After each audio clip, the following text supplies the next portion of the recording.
तर मुंबई ते आग्रा महामार्गावरील चांदवड टोल नाक्याचा झोल आता समोर आला। फास्टॅग नसलेल्या वाहनधारकांकडून टोलचे पैसे घेत पावतीशिवाय वाहनं सोडली जात असल्याचा हा सगळा प्रकार आहे।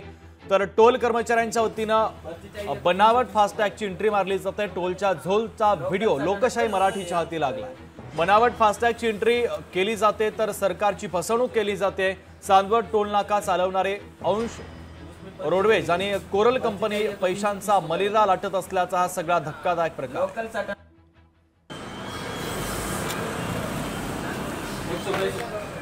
165 लगेंगे, उसमें पर्ची नहीं मिलेगी। पर्ची चाहिए तो 330 रुपए लगेंगे। लोकल है ना, लोकल साठा है, पूरा लोकल है आमचे तर।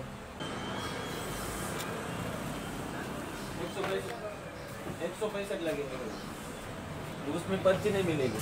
पर्ची चाहिए तो 330 रुपए लगेंगे। लोकल है ना, लोकल साठा है, पूरा लोकल है आमचे तर। चांदवड टोल नाक्यावरच्या माझ्याकडे तक्रारी आलेल्या आहेत, तर त्या अनुषंगाने मी जे टोल कलेक्शनची जबाबदारी आहे ती कन्सेशनरवर आहे।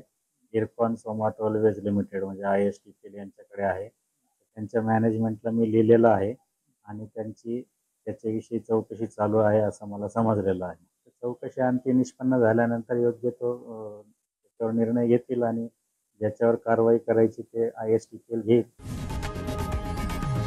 लोकशाही मराठी ऐका, पहा, जागरूक रहा।